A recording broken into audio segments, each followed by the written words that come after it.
Bab 2874 Ailiner. Lalu bagaimana kau meninggalkan alam sumber? Lu Ye sangat penasaran tentang ini. Aku tidak tahu bahwa dalam pertempuran besar, aku hampir tidak punya cara untuk bertahan hidup, tetapi ruang medan perang tiba-tiba hancur, dan aku bergegas ke celah dan muncul lagi. Lu Ye memikirkannya ketika dia mendengar ini. Alam sumber sekarang sedang dalam proses integrasi ke dalam jurang bintang, jadi penghalang di alam itu pasti akan berubah. Pertempuran Semi Santo seharusnya menyebabkan beberapa kebetulan, yang memungkinkan si Sengya selamat dari kematian. Ketika Lu Ye memikirkan ini, dia terkejut. Dengan cara ini, bahkan jika dunia sumber tidak sepenuhnya bergabung dan kembali, Semi Santo lainnya dapat bergegas keluar dari dunia sumber dan memasuki jurang bintang. Memikirkan hal ini di dalam hatinya, Lu Ye tiba-tiba merasa dingin di sekujur tubuhnya, dan rasa krisis yang hebat datang tanpa alasan. Perasaan ini sangat familiar, karena dia telah mengalami situasi serupa lebih dari sekali. Hampir saat dia menyadari sesuatu, si Sengya, yang sedang menghadapinya, tidak dapat menahan diri untuk tidak melebarkan matanya penuh dengan keheranan, dan dia melihat ke belakangnya. Melalui pantulan pupil matanya, Lu Ye dengan jelas melihat sosok yang berdiri di belakangnya dengan aneh, diikuti oleh kekuatan yang dahsyat dan tak terkendali yang menyapu. Dalam keadaan tergesa-gesa, Lu Ye tidak punya waktu untuk menghindar. Selain itu, jika dia benar-benar menghindar, maka pukulan tiba-tiba ini akan mengenai si Sengya. Dengan situasi si Sengya saat ini, dia pasti tidak akan mampu melawan. Oleh karena itu, Lu Ye hampir secara naluriah mengaktifkan kekuatan cermin langit, dan kekuatan Tao di sekitar tubuhnya melonjak. Saat berikutnya, cermin itu pecah dan punggungnya sakit. Lu Ye memukul bosnya Sengya. Dua sosok berguling ke depan dan bergegas maju, masing-masing dari mereka terus berdarah.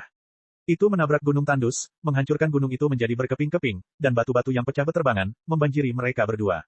Setelah 3 tarikan napas, si Sengya tiba-tiba terbang keluar dari kerikil, bergegas menuju suatu tempat sambil batuk darah, dan terbang ke langit dengan pisau di tangannya, membuka lorong seperti gelombang.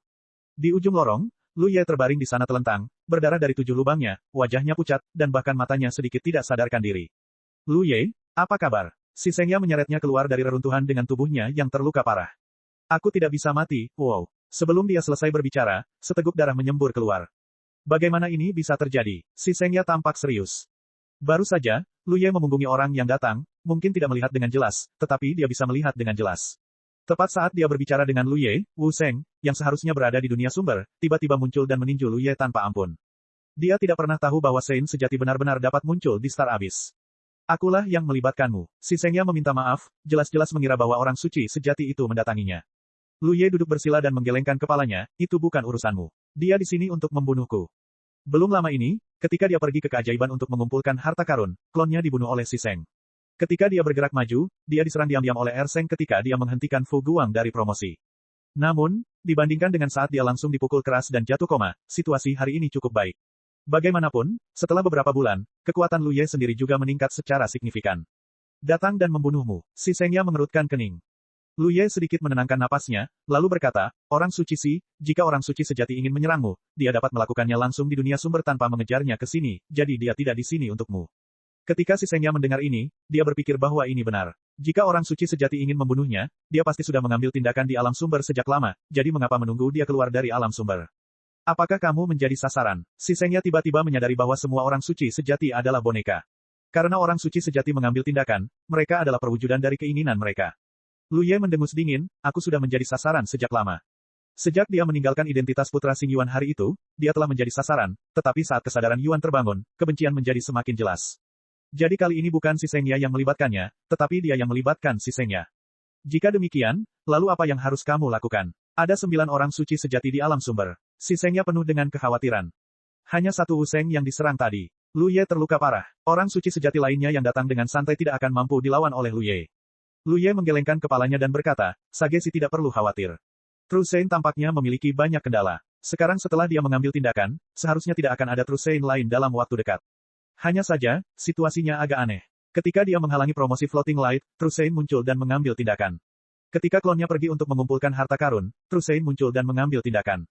Kedua situasi tersebut memiliki satu kesamaan, yaitu, apakah itu Floating Light atau harta karun, mereka telah sepenuhnya mengikis kecerdasan spiritual mereka dan menjadi boneka jurang, atau Ailiners. Itulah sebabnya Yuan dapat secara akurat mengetahui lokasi Lu Ye dan membiarkan Tru Sein tiba. Bagaimana dengan kali ini? Si Sengya tidak kehilangan kecerdasannya. Dia bukan tubuh boneka, jadi ini sangat aneh. Memikirkan hal ini di dalam hatinya, Lu Ye tiba-tiba menoleh untuk melihat prajurit Tao berharga milik si Sengya, matanya sedikit menyipit, dan dia perlahan berkata, orang suci si, bisakah kau melihat prajurit Tao ini? Si Sengya mengangguk, tidak masalah. Saat dia mengatakan ini, dia menyerahkan pisau langit yang hancur kepada Lu Ye. Namun, sebelum Lu Ye bisa menangkapnya, pasukan Tao di sekitarnya tiba-tiba menyerbu ke dalam pedang langit yang hancur. Cahaya pedang berwarna darah tiba-tiba menebas keluar dari bilahnya dan menyerang Lu Ye. Si Sengya terkejut dan bergegas untuk menekan prajurit Tao di tangannya, tetapi dia merasa bahwa harta yang telah menemaninya selama bertahun-tahun yang tak terhitung jumlahnya sebenarnya menunjukkan tanda-tanda akan lepas dari kendalinya. Lu Ye memantulkan jari-jarinya dan tubuhnya sedikit bergetar. Bahkan jika dia terluka parah, dia dengan mudah menghancurkan cahaya pedang yang menyerang itu. Si Sengya tampak ngeri, pisauku. Lu Ye mengangguk dan mengulurkan tangan untuk mengambilnya. Akar pohon bakat itu meresap dan kekuatannya diaktifkan. Benar saja, masalah itu terjadi pada pedang langit yang hancur. Meskipun pedang ini telah menemani si Sengya selama bertahun-tahun yang tak terhitung jumlahnya, ketika dia mendapatkan harta karun ini, kecerdasannya pun terhapus. Ketika si Sengya tidak menyadarinya, pedang itu sepenuhnya terkikis oleh aura Star Abyss. Pedang itu juga berubah menjadi boneka dan eyeliner seperti harta karun pedang panjang sebelumnya. Oleh karena itu, kali ini Wu Sheng dapat tiba dengan akurat. Ketika Lu Ye menyadari hal ini, Yuan bahkan mengendalikan pedang langit yang patah dan tiba-tiba memulai serangan. Jika bukan karena harta karun itu sendiri yang tidak dapat mengerahkan banyak kekuatan, luka parah Lu Ye akan sangat sulit untuk diatasi. Setelah beberapa saat, Lu Ye mengembalikan pedang yang patah itu kepada si Sengya, tetapi yang terakhir tampak serius dan jijik. Dia adalah seorang praktisi militer. Bagi setiap praktisi militer, prajurit Tao miliknya sendiri adalah bagian dari tubuhnya dan merupakan teman terpenting dalam hidupnya. Namun tanpa sepengetahuannya, pasangannya telah menjadi boneka. Bagaimana mungkin si Sengya menerima ini? Dia tidak dapat menahan keinginan untuk membuang pisau itu. Jangan khawatir, si Seng, hal seperti itu tidak akan terjadi lagi di masa depan. Kata Lu Ye. Setelah terbakar, pisau langit yang hancur itu benar-benar terkikis dalam ratusan tahun. Apakah itu benar-benar mustahil? Si Sengya bertanya. Dia tidak percaya pada Lu Ye, tetapi bagi biksu manapun, komite militer Tao terlalu penting. Belum lagi bahwa langit yang hancur adalah harta karun pamungkas, itu sangat membantu si Sengya sendiri. Bahkan jika itu bukan harta karun pamungkas, jika dibuang, kekuatannya akan berkurang setidaknya 30%. Jadi jika memungkinkan, dia tidak ingin menyerahkan pisau langit yang hancur itu. Anggap saja serius. Lu Ye mengangguk dengan serius. Baguslah. Si Sengya mengambil pedang langit yang hancur dan menggerakkan jari-jarinya pada bilah pedang itu, seolah-olah sedang memberinya pelajaran, lalu menyimpannya lagi. Lu Ye mengerutkan kening dan berkata, orang suci Si, apakah kamu telah meninggalkan alam sumber dan tidak merasakan pengekangan? Sesuatu barusan membuatnya bertanya-tanya. Setelah Wu Sheng menyerangnya, meskipun Lu Ye merasa pusing, dia dapat dengan jelas mendengar suara rantai yang ditarik, dan cahaya di pandangannya terlihat, lalu Wu Sheng menghilang. Seharusnya seperti dua orang suci dan orang suci sebelumnya, yang menyentuh batasan dunia sumber dan terseret kembali. Karena demikian halnya, berarti larangan di alam sumber masih berlaku. Bagaimana si Sengya bisa tetap berada di jurang bintang? Larangan yang ditinggalkan oleh leluhur naga dan Phoenix memiliki pengekangan mutlak pada orang suci sejati, dan setengah orang suci seharusnya tidak dikecualikan. Setelah si Sengya dipromosikan menjadi setengah orang suci di Xingyuan, dia jatuh ke alam sumber karena kekuatan pembatasan tersebut. Apa yang kamu maksud dengan pengekangan, apakah ini? Si Sengya sedikit mengaktifkan kekuatannya sendiri, dan jejak samar segera muncul di sekelilingnya. Lu Ye mengangkat alisnya, karena jejak yang menggantung di sekitar si Sengya seperti rantai, tetapi sangat redup, seperti proyeksi. Seolah menyadari keraguan Lu Ye, si Sengya menjelaskan, ada kendala, tetapi aku bisa menolaknya, jadi aku bisa tetap berada di jurang. Namun, jika aku menyerah untuk menolak, aku akan segera kembali ke alam sumber. Apakah ada yang seperti ini? Lu Ye tidak bisa menahan diri untuk tidak terkejut. Di pikiran lain, alam sumber sedang menyatu kembali, dan begitu alam sumber menyatu sepenuhnya, larangan yang ditinggalkan oleh leluhur naga dan Phoenix akan hancur, dan dalam proses ini, larangan itu sendiri terus melemah. Oleh karena itu, kendala pada Semi Santo harus sangat dikurangi, itulah sebabnya si Sengya tetap tinggal di Xingyuan. Namun, batasan itu masih kuat dalam belenggu orang suci sejati, jadi bahkan jika Yuan meminta orang suci sejati untuk mengambil tindakan, hanya akan ada sedikit kesempatan. Situasi saat ini seperti ini, saya tidak tahu apakah akan ada perubahan dari waktu ke waktu. Misalnya, suatu hari, bahkan jika dunia sumber tidak sepenuhnya terintegrasi, orang suci sejati dapat menahan kendala kekuatan pembatasan seperti si Sengya. Jika demikian, itu pasti bukan kabar baik bagi Lu Ye. Bagaimanapun, dia telah menjadi sasaran Yuan. Begitu sesuatu yang mirip dengan itu terjadi sebelumnya, sangat mungkin untuk menarik serangan orang suci sejati. Banyak pikiran terlintas di benaknya, dan Lu Ye berkata, orang suci Si, aku akan membawamu ke suatu tempat untuk menyembuhkan lukamu terlebih dahulu. Si Sengya sendiri belum sembuh. Meskipun Wu Sheng tidak menyerangnya sebelumnya, dia masih tersapu oleh akibatnya, dan luka-lukanya tampak lebih parah. Perlawanan terhadap kekuatan larangan dari alam sumber seperti itu seharusnya tidak ada apa-apanya pada hari kerja, tetapi situasi saat ini pasti akan menunda pemulihannya sendiri. Jika ada tempat yang dapat mencegah si Sengya dari diganggu oleh kekuatan larangan, dia seharusnya pulih lebih cepat. Bab 2875 setengah orang suci. Sangat mudah untuk membawa si Sengya ke alam Hehe. Dia juga menyimpan sejumlah besar pecahan manik Tao Hehe di dunianya yang kecil. Ambil saja salah satunya dan berikan kepada si Sengya. Melihat sosok manusia setengah suci menghilang di depannya dengan matanya sendiri, Lu Ye kemudian menggunakan manik Tao miliknya sendiri untuk melarikan diri ke dunia harmoni. Di aula awal yang besar, Lu Ye muncul dan menemukan si Sengya dan membawanya ke arah medan perang. Setelah melewati sepanjang jalan, si Sengya melihat sekeliling dan mendesah, setelah bertahun-tahun, tidak ada perubahan di sini. Dia dipromosikan dari alam batin ke alam sumber. Di era itu, dia secara alami sering masuk dan keluar dari tempat-tempat seperti alam penggabungan, dan tidak asing dengannya. Orang suci Si, bisakah kekuatan pengikatan berubah? Kata Lu Yewen. Si Sengya mengangguk, sejak masuk ke sini, aku tidak punya perasaan. Lu Ye Xinran, tampaknya idenya benar. Alam Hehe dapat mengisolasi kekuatan pengekangan dari alam sumber. Dengan cara ini, si Sengya tidak perlu menghabiskan energi dan tenaganya untuk melawan, yang niscaya akan sangat membantu pemulihannya. Sesaat kemudian, di medan perang, di ruang rahasia. Qin Feng menatap Lu Ye dan si Sengya di depannya dengan kaget. Jika Lu Ye tidak datang untuk berbicara dengannya secara pribadi, dia akan sulit mempercayai bahwa ada hal yang luar biasa seperti itu di dunia ini. Dia telah mempelajari beberapa situasi di alam sumber dari Lu Ye, dan tahu bahwa ada banyak orang suci setengah dan orang suci sejati di sana, tetapi dia tidak pernah berpikir bahwa suatu hari dia akan melihat seorang orang suci setengah kembali dari alam sumber. Meskipun orang suci setengah ini terlihat berantakan saat ini, dia adalah orang suci setengah. Ketika Qin Feng mendengar semua situasi di dunia sumber saat ini, dia tidak bisa menahan diri untuk tidak terlihat serius. Setelah beberapa saat, setelah menenangkan si Sengya, Qin Feng membawa Lu Ye ke ruang rahasia lainnya. Kakak Feng ada urusan. Lu Ye melihat petunjuknya. Qin Feng berkata, Xiao Ye, menurut tebakanmu, bahkan jika seseorang dipromosikan menjadi setengah orang suci di Xingyuan ini, dia tidak akan jatuh ke alam sumber. Ekspresi Lu Ye sedikit berubah, apa yang saudara Feng punya ide? Lu Ye tidak begitu jelas tentang seberapa kuat latar belakang Qin Feng. Satu-satunya hal yang dapat dipastikan adalah bahwa Qin Feng pasti memiliki fondasi dari 10 penguasa kota teratas. Jika dia memiliki mutiara Tao tingkat Yu, maka 10 penguasa kota teratas Xingyuan pasti memilikinya. Namun, dia tetap berada di dunia harmoni dan tidak tertarik untuk memperebutkan kekuasaan dan kekuasaan di Xingyuan. Qin Feng mengangguk, saya punya beberapa ide. Saya akan memberitahu Anda bahwa dalam beberapa hari terakhir, saya selalu merasa bisa melangkah lebih jauh, tapi aku belum mengambil keputusan. Benar saja, Qin Feng memiliki fondasi dari 10 penguasa kota teratas. Penguasa naga Lord Zun dan Phoenix sebelumnya menyadari bahwa belenggunya longgar, dan Qin Feng juga sama. Kembalinya fusi dunia sumber membuat terobosan orang-orang kuat di level mereka tampak lebih sederhana, atau tidak seketat sebelumnya. Jika saudara Feng tertarik, dia dapat mencoba satu atau dua. Lu Ye berkata, menurut si Seng, dia dapat dengan mudah menahan kekuatan larangan dari dunia sumber. Qin Feng mengetahuinya, saya mengerti, tetapi saya perlu membuat beberapa persiapan terlebih dahulu. Jika Anda benar-benar ingin membuat terobosan dalam promosi, itu jelas bukan tempat yang cocok di alam komunal. Promosi Semi Santo pasti akan cukup aktif. Jika Anda dipromosikan di sini, secara tidak sengaja menyentuh batasan alam komunal dan mengasingkan diri ke tanah tanpa nama, itu akan menjadi tidak indah. Jadi jika Qin Feng ingin dipromosikan, dia harus meninggalkan alam reunifikasi. Lu Ye tiba-tiba teringat sesuatu lagi, saudara Feng, apakah kekuatan erosi yang terkumpul di tubuhmu bisa rusak parah?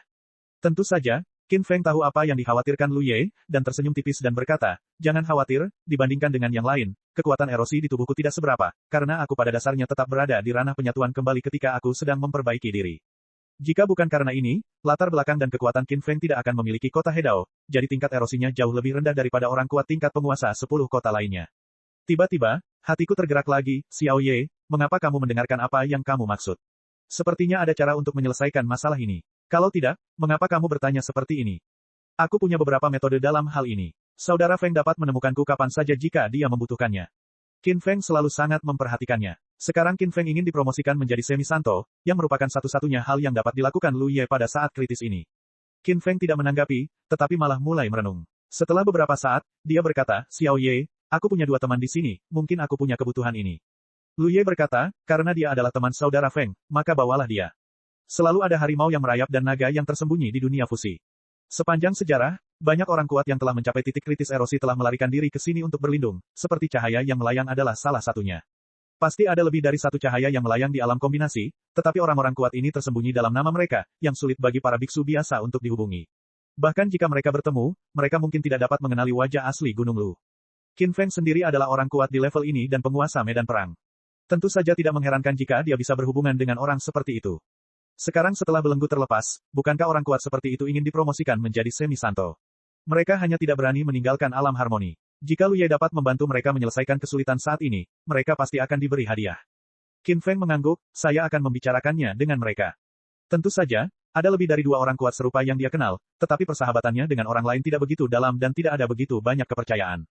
Dia harus terlebih dahulu memastikan bahwa setelah orang kuat seperti itu dipromosikan menjadi Semi Santo, dia tidak akan menjadi musuh Lu Ye dan pasukan dekatnya.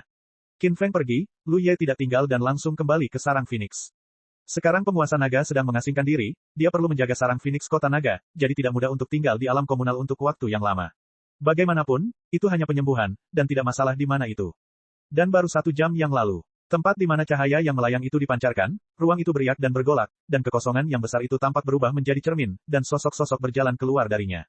Setiap sosok memiliki aura yang luas dan momentum yang mengagumkan. Sosok-sosok seperti itu keluar satu demi satu, sebanyak 5 jalur.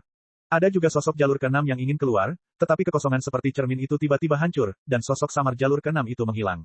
Bisakah kalian hanya mengeluarkan 5 orang saja? Mata klan darah itu bergerak sedikit. Si Sengya melarikan diri dari alam sumber ketika dia bertarung dengan mereka.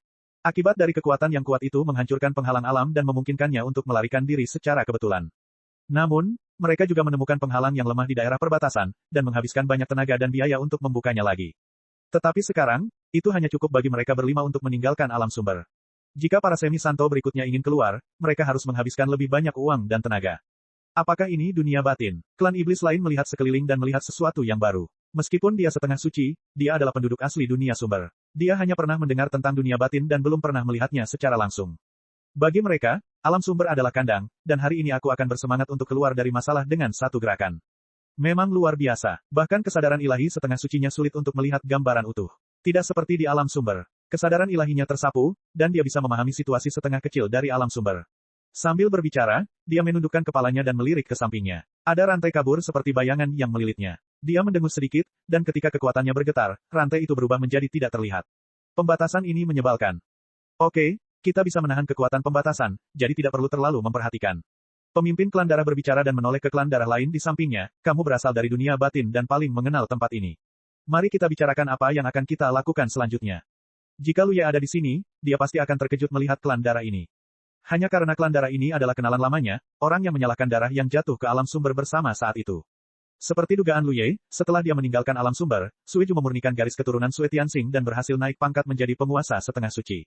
Kali ini, setengah suci dari alam sumber memasuki dunia batin, dan dia adalah salah satu dari 5 pelopor, hanya karena dia berasal dari dunia batin dan paling mengenalnya. Namun, pada saat ini, wajah Sueju menjadi pucat, tinjunya terkepal, tubuhnya sedikit gemetar, dan matanya merah darah. Dia sangat patah hati. Meskipun dia telah mengumpulkan pecahan mutiara Hedao di jurang bawah tanah bersama Luye di Yuanji dan dia telah menduga bahwa kota peminum darah mungkin tidak bagus.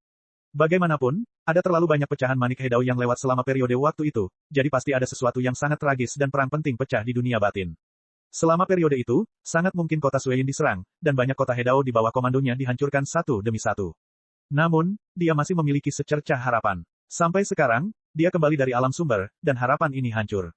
Karena dia tidak bisa merasakan berkah dari mutiara Hedao kota peminum darah.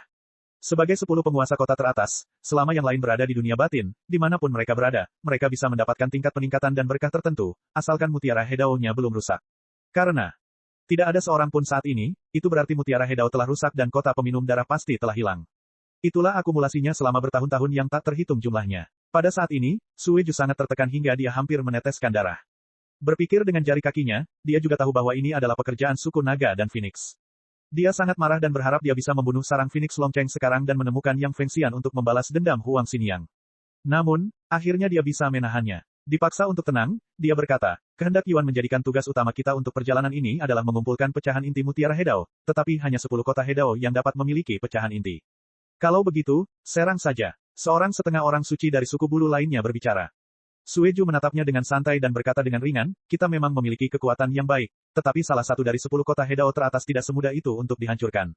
Jika 10 penguasa kota teratas memiliki peningkatan mutiara Hedao tingkat Yu, mereka memiliki modal untuk bertarung dengan kita. Jika mereka maju dengan gegabah, mereka mungkin tidak dapat berhasil. Setengah orang suci dari klan darah pertama berkata, apa yang harus kamu lakukan? Sueju merenung sejenak, mari kita bantu kamu merebut beberapa manik Hedao terlebih dahulu, sehingga kamu juga dapat meningkatkan kekuatanmu. Begitu pernyataan ini keluar, keempat setengah orang suci lainnya semuanya tampak senang. Alasan mengapa mereka sangat tertarik pada dunia batin adalah karena dunia sumber adalah kandang bagi mereka. Jika Anda melompat keluar dari dunia sumber, Anda akan setara dengan melarikan diri dari kandang. Yang kedua adalah manik Tao ini. Sebelumnya, Sueju memiliki mutiara Hedao di seluruh alam sumber. Meskipun dia hanya setengah orang suci pertama dari jin pertama, kekuatannya cukup bagus, yang membuat mereka sangat iri. Bab 2876 Blood Jue kembali. Feng Chao, Luye, baru saja kembali dari samping, menerima pesan dari Yang Zhao. Wajahnya tiba-tiba berubah sedikit dan dia berteriak, pohon tua. Taichu Wutong menunjukkan sosoknya, ada apa? Aku akan pergi ke tempat lain sekarang.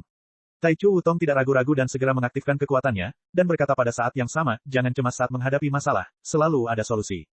Itu melihat wajah Luye yang salah. Meskipun dia tidak tahu apa yang terjadi, itu jelas bukan masalah sepele. Ya, Lu Ye menjawab dan melangkah keluar. Tidak lama kemudian, Lu Ye kembali ke tempat Fu Guang dipromosikan lagi, mengikuti arahan Yang Zhao, dan akhirnya menemukannya dalam posisi yang sangat tersembunyi. Apakah itu menyalahkan darah? Lu Ye bertanya dengan suara. Alasan mengapa dia bergegas begitu cepat adalah karena Yang Zhao baru saja mengirim pesan kepadanya bahwa dia melihat sosok Sueju di sini, bukan hanya Sueju, tetapi juga 4 sosok lainnya. Aku tidak bisa salah baca, aku mengenali Sueju. Yang Zhao mengangguk dengan serius. Hati Lu Ye hancur, situasi buruk dalam imajinasi itu terjadi. Ketika si Sengnya tiba-tiba muncul di dunia batin, Lu Ye berpikir tentang apakah Semi Santo lainnya juga bisa keluar dari dunia sumber. Sekarang tampaknya memang mungkin. Dan ada sebanyak 5. Berkat perhatiannya, dia memberitahu Yang Zhao untuk bersembunyi ketika dia pergi, jika tidak, ketika Sueju dan yang lainnya muncul, mereka kemungkinan besar akan menemukan jejak Yang Zhao. Seperti apa keempat lainnya? Lu Ye menjawab. Ada juga klan darah, Zerg, klan iblis, dan klan bulu. Semua ras utama ini adalah ras yang kuat di dunia sumber, dan ada sejumlah besar Semi Santo di setiap ras. Di mana mereka muncul? Lu Ye bertanya lagi. Yang Zhao segera membawa Lu Ye ke tempat Sueju dan yang lainnya muncul. Lu Ye melihat sekeliling dan memfokuskan inderanya, tetapi tidak melihat terlalu banyak kelainan. Fata Morgana di alam sumber muncul dan si Sengnya bergegas keluar dari sini sebelumnya, jadi pasti ada celah di sini yang dapat terhubung ke alam sumber. Namun, Lu Ye sama sekali tidak menyadarinya, jadi hanya ada satu kemungkinan, penghalang di perbatasan itu telah diperbaiki. Namun, penghalang perbatasan itu seperti susunan pelindung. Bahkan jika diperbaiki, itu akan meninggalkan beberapa cacat dalam waktu singkat. Oleh karena itu, jika Sueju dan yang lainnya dapat meninggalkan alam sumber, mereka harus mengikuti cacat ini. Namun, mengapa hanya ada 5 orang? Ada begitu banyak orang setengah suci di alam sumber, tetapi tidak ada alasan bahwa hanya 5 dari mereka yang datang. Para Semi Santo tidak mungkin tidak ingin datang ke Xing Yuan. Alam sumber bagaikan sangkar bagi mereka. Ada kesempatan bagus sekarang sehingga tidak seorang pun ingin melewatkannya. Jika mereka tidak datang, mereka seharusnya tidak datang. Jadi pasti ada beberapa alasan yang tidak diketahui Lu Ye. Jelaskan situasi yang kamu lihat sebelumnya secara terperinci, kata Lu Ye. Yang Zhao menjelaskan pemandangan yang dia amati dengan saksama secara terperinci. Ketika Lu Ye mendengar tentang sosok Dao ke-6, dia tahu bahwa dia benar. Para Semi Santo memang dapat keluar dari alam sumber saat ini, tetapi harus ada batasan yang besar, jadi hanya 5 orang yang datang. Ini adalah berkah tersembunyi. Jika para Semi Santo itu benar-benar dapat memasuki Star Abyss sesuka hati tanpa hambatan, tidak peduli kekuatan apapun di Star Abyss, tidak akan ada kekuatan untuk menolak. Kamu tetap di sini, aku akan pergi dan melihat. Lu Ye mengejar ke satu arah sambil berbicara. Kali ini, tidak perlu bertanya kemana Sueju pergi, karena Lu Ye samar-samar dapat merasakannya. Setelah Lu Ye pergi, Yang Zhao bergegas kembali ke tempat tersembunyi sebelumnya dan menenangkan napasnya. Di kehampaan, di kota gurun yang hancur, 5 orang setengah suci termasuk Sueju memasuki kota. Ini adalah kota Hedao pertama yang mereka temui setelah memasuki Star Abyss. Meskipun kota yang sepi itu tidak buruk, mustahil untuk bertahan hidup dalam menghadapi serangan ganas dari 5 orang setengah suci. Oleh karena itu, penguasa kota tingkat Huang ini menghadapi kengerian terbesar dalam hidupnya. Formasi pelindung yang dibanggakannya hancur seperti kertas di bawah kekuatan gabungan dari 5 orang setengah suci. Kemudian terjadi pembantaian yang tidak manusiawi. Banyak biksu di kota itu hampir bertemu serigala seperti domba. Mereka tidak memiliki kemampuan untuk melawan, dan penguasa kota dibunuh oleh setengah suci Zerg dengan satu pukulan. Di aula tengah, beberapa sosok berkumpul di depan Hedao Zu yang cerah, dan mereka semua bergerak dengan penuh perhatian. Sueju, mutiara Hedao ini tampaknya tidak sebesar milikmu, juga tidak secerah milikmu. Zerg Half Saint Mingbi berbicara perlahan. Sueju berkata, Hedao Zu juga dibagi menjadi beberapa tingkatan. Yang satu milikku adalah tingkat Hong, dan yang ini hanya tingkat Huang, jadi tidak sebagus itu. Apa yang harus kulakukan sekarang? Tanya setengah orang suci dari klan darah Blood Abyss, yang dipimpin. Sueju tidak berkata apa-apa, tetapi hanya meninjunya dengan pukulan ringan. Hedao Bet tiba-tiba pecah, dan banyak pecahan berterbangan di sekitarnya. Melihat ini, setengah orang suci lainnya bergegas mencegat, tetapi bahkan kekuatan setengah orang suci itu hanya mencegat sebagian kecil dari mereka, dan sebagian besar dari mereka melarikan diri ke dalam kegelapan. Setengah orang suci klan iblis Modo berkata dengan heran, kemana pecahan-pecahan itu lolos? Mengapa aku tidak bisa merasakan intersepsi? Alam sumber, jawab Sueju. Moduo tertegun sejenak, lalu dia menyadari, maksudmu. Bukan rahasia lagi bahwa ada pecahan mutiara Hedao yang melewati jurang alam sumber, tetapi tidak ada yang pernah mengumpulkannya sejak zaman kuno. Artinya, terakhir kali Lu Ye, dia mengandalkan kekuatan roh mutiara Hedao untuk menghasilkan banyak uang di sana. Kalau begitu, mengapa itu merusaknya? Banyak kerugiannya. Tidak bisakah kita memurnikannya? Setengah orang suci dari klan bulu Zifei adalah seorang wanita, dan suaranya lembut dan halus. Itu bisa dimurnikan, tetapi mutiara Hedao ini berhubungan erat dengan kota Hedao ini. Kecuali jika kamu ingin mengendalikan mutiara Hedao dan berlarian, kamu hanya bisa menghancurkannya. Sueju menjelaskan dengan santai, jangan khawatir, ada banyak kota Hedao di jurang bintang, apakah kamu masih takut tidak akan ada pecahannya? Sueju tidak bisa menahan perasaan sedikit lelah. Dia hanya memiliki manik Tao tingkat gurun. Di masa lalu, dia bahkan tidak akan melihatnya. Artinya, para pengganggu desa yang tidak sedap dipandang ini yang datang dari dunia sumber menganggapnya sebagai harta karun. Setelah mendengar apa yang dia katakan, keempat setengah orang suci lainnya merasa lega. Memang, tidak mudah untuk mengendalikan kota Hedao seperti itu. Jika Anda benar-benar ingin memurnikan mutiara Hedao, itu sama saja dengan terikat pada kota ini. Ini bukan yang mereka inginkan. Tidak banyak fragmen, bagaimana cara mendistribusikannya? Moduo meraih fragmen di tangannya dan melihat ke arah setengah orang suci lainnya. Begitu pernyataan ini dibuat, Sue Jui tidak ingin mengerti. Seperti yang dia duga, setengah orang suci itu tidak mau menyerahkan fragmen yang telah mereka peroleh, dan mereka semua ingin orang lain menyerahkan fragmen itu kepada diri mereka sendiri. Setelah mendengar mereka berdebat beberapa kata, Sue Jui mengusap dahinya, lebih baik melakukan ini. Kalian akan berpencar dan menemukan kota Hedao untuk ditaklukkan, dan kalian tidak perlu mendistribusikan fragmen yang telah kalian peroleh. Sue Yuan mengangguk terlebih dahulu, bagus. Dalam waktu setengah bulan itu, kita akan bertemu lagi di sini untuk merebut 10 kota Hedao. Sebagai seorang setengah suci, dia hampir merupakan eksistensi yang tak terkalahkan di jurang bintang ini. Tentu saja, dia tidak khawatir tentang bahaya apapun yang akan dia hadapi. Dibandingkan dengan semua orang yang bertindak bersama, tidak diragukan lagi lebih efisien untuk menyebar dan menyerang. Orang lain dapat memahami apa yang dapat dia pahami dan mengangguk. Setelah beberapa napas, beberapa sosok terbang keluar dari kota Hedao dan menyebar ke segala arah. Sue Jui tidak terburu-buru untuk pergi, tetapi tetap tinggal di kota. Setelah setengah jam, dia tiba-tiba berbalik dan melihat ke samping, dengan alis muram, apakah kamu belum keluar? Di arah itu, riak muncul di kehampaan, dan Lu Ye, yang mengenakan pedang panjang di pinggangnya, berjalan keluar perlahan. Kelopak mata Sue Jui berkedut. Alasan mengapa dia mengusulkan agar para Semi Santo membubarkan aksi mereka untuk menaklukkan kota Hedao adalah karena dia menerima pesan dari Lu Ye. Ketika dia jatuh ke alam sumber, dia meninggalkan teknik rahasia klan darah pada Lu Ye, yang memungkinkan Lu Ye untuk menghubunginya kapan saja dan di mana saja. Lu Ye mengejarnya, dan dengan teknik rahasia itulah dia menghubungi Sue Jui. Kamu masih hidup. Sue Jui tampak seperti memakan lalat mati. Ketika Lu Ye meninggalkan alam sumber, dia melihat dengan jelas bahwa Lu Ye diserang oleh para Saint sejati, dan pada saat itu, kebencian dan kemarahan leluhur hampir memadat menjadi substansi.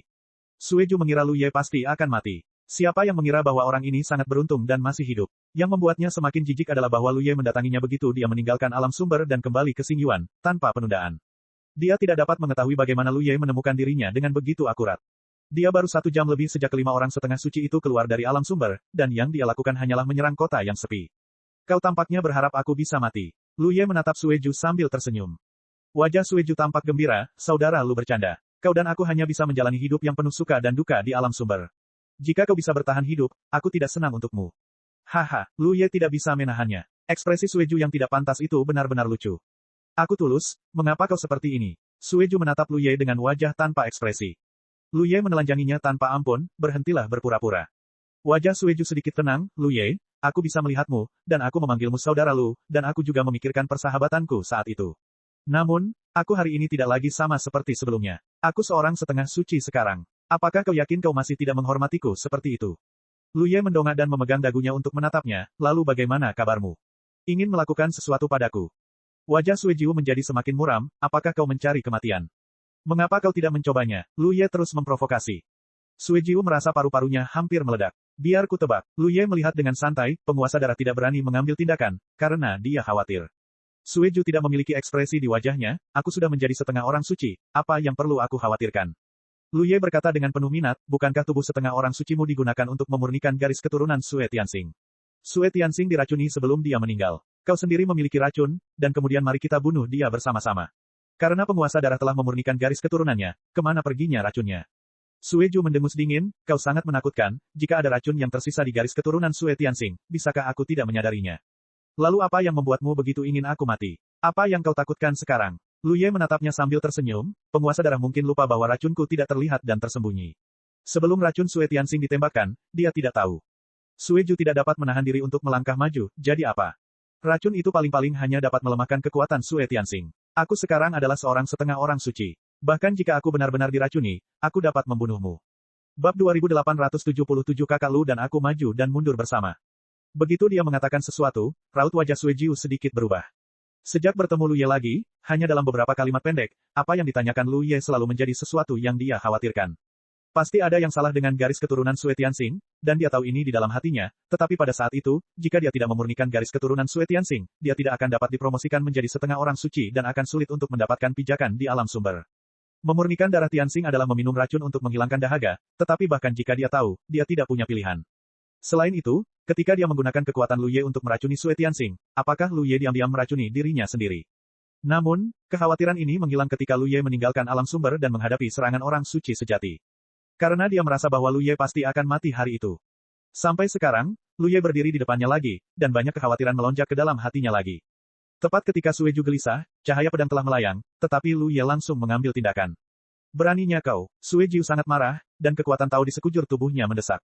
Dia hendak melawan, tetapi sebuah kelainan tiba-tiba keluar dari tubuhnya, seolah-olah miliaran jarum menusuk tubuhnya dalam sekejap, dan itu sangat menyakitkan. Tidak hanya itu, bahkan aliran ki, darah, dan kekuatan Tao-nya tiba-tiba mandek.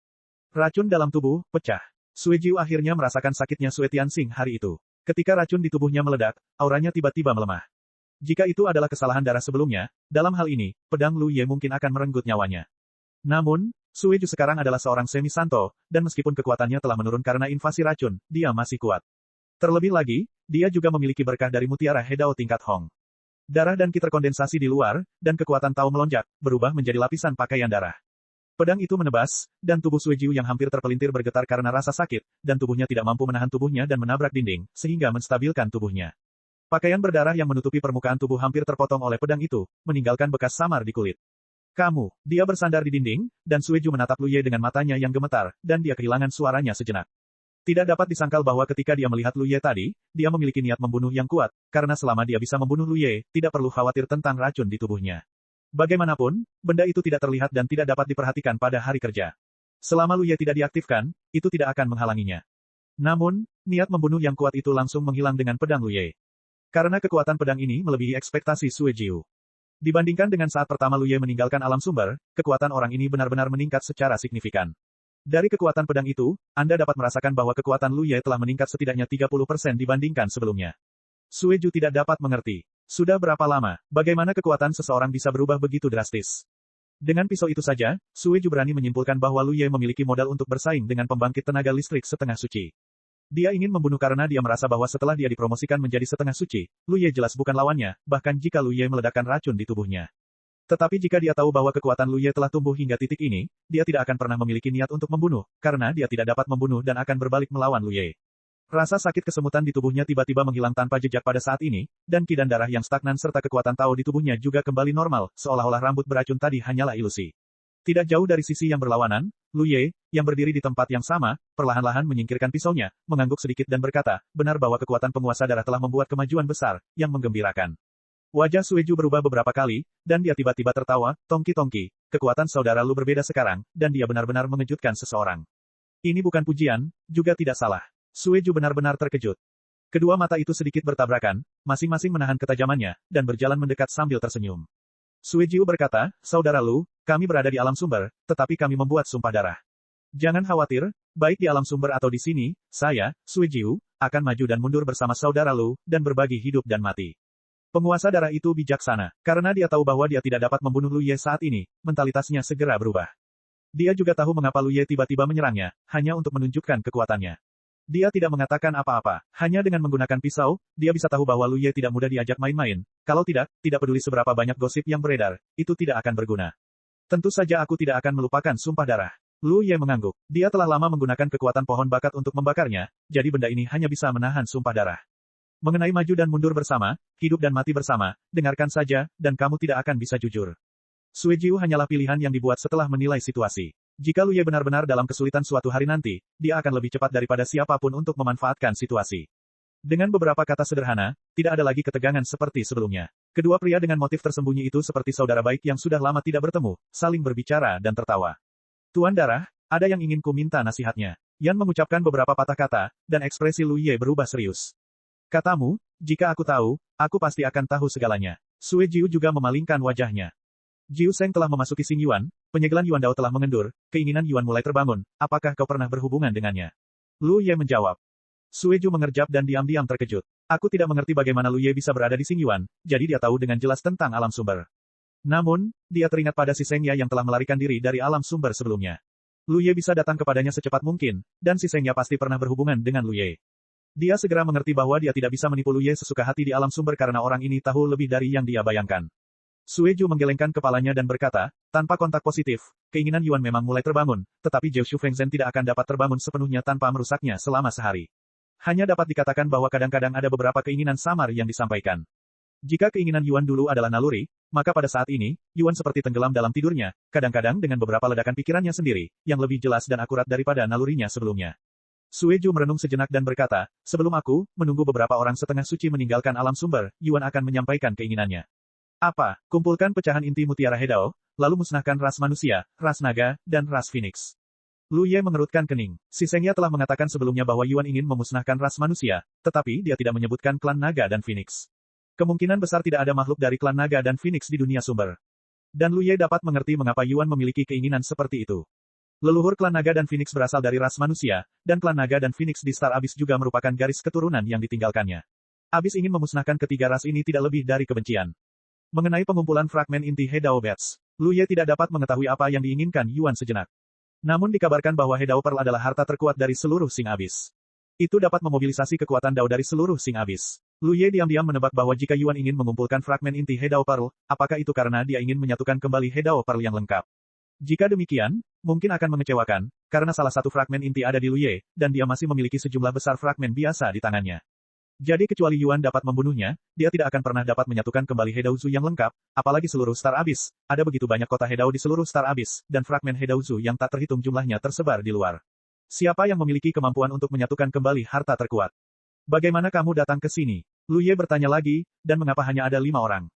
Sueju sedikit terkejut. Lu Ye, bahkan 5,5 orang suci datang, dia tahu bahwa dia sangat mampu menanyakan informasi. Satu-satunya kemungkinan yang dapat dia pikirkan sekarang adalah bahwa Lu Ye memasang eyeliner tersembunyi di dekat tempat mereka muncul, dan bahkan setengah orang suci tidak dapat mendeteksinya. Bagaimana kamu meninggalkan alam sumber hari itu? Sueju bertanya tanpa menjawab. Lu Ye berkata, promosi dan terobosan Bakyu telah membuka penghalang ke dunia sumber sebelum memotong fondasinya. Dalam keadaan normal, Bakyu tidak memiliki kemampuan ini, meskipun dia adalah orang nomor 1 di dunia batin. Namun, titik waktu itu adalah momen kritis baginya untuk dipromosikan menjadi orang suci sejati. Dia hampir bisa mengatakan bahwa dia melangkah ke alam sumber dengan 1 kaki, jadi dia bisa melakukan ini. Sejak saat itu, ada kekurangan di penghalang alam sumber. Kami dikepung dan membunuh sisianya, dan berada di dekatnya. Selama perang, sisianya menemukan kekurangannya dan melarikan diri dari alam sumber. Namun, penghalang alam sumber diperbaiki dengan sangat cepat. Jadi setelah sisianya melarikan diri, kami menghabiskan beberapa waktu untuk membuat beberapa pengaturan sebelum membuka penghalang secara paksa. Mengenai mengapa hanya 5 orang yang bisa datang. Sueju mengerutkan kening, saya kira itu harus terkait dengan larangan di alam sumber. Mengenai apa hubungannya, saya tidak tahu. Lu Ye mengangguk sedikit, tebakan Sueju sama dengan yang dia pikirkan, jika tidak masuk akal jika hanya 5 orang setengah suci yang datang. Jika demikian, lebih banyak orang suci setengah akan datang di masa depan, karena alam sumber adalah fusi, kekuatan segel 9 pilar melemah, dan kekuatan larangan pasti melemah. Apa rencanamu selanjutnya? Lu Yewen. Sueju berkata, saya meminta mereka untuk memadatkan manik-manik Tao terlebih dahulu, dan yang berikutnya adalah menyerang 10 kota Hedao. Awalnya dia berpikir bahwa dia akan menghancurkan sarang Phoenix terlebih dahulu dan kemudian menghancurkan kota naga, tetapi tentu saja sulit untuk mengatakan ini di depan Lu Ye. Lu Ye merenung. 5 orang suci setengah akan datang. Bahkan jika dia telah berurusan dengan Sueju, masih ada 4. Jika keempat ini digabungkan, akan sulit untuk dihadapi. Untungnya, keempat setengah orang suci itu kini berpencar untuk bergerak, yang merupakan kesempatan bagus. Mereka yang mungkin tidak akan pernah membayangkan bahwa di jurang bintang ini, masih ada seseorang yang berani membuat ide-idenya sendiri. Dengan kekuatanmu saat ini, bagaimana kau bisa dibandingkan dengan orang-orang itu? Lu Ye bertanya lagi. Hampir tidak bisa di tengah-tengah. Sueju menjawab dengan jujur. Lu Ye mengerutkan kening, apakah kau tidak memiliki mutiara Hedao tingkat Hong? Itu adalah yang dia tinggalkan untuk Sueju ketika dia meninggalkan alam sumber, karena dia takut dia tidak akan dapat berdiri teguh di alam sumber. Cek. Rakan-rakan kultivator sekalian, sebelum retret, sila terus berkultivasi untuk jurus subscribe, like, share dan komentar agar sekte novel Sadim terus berkembang pesat.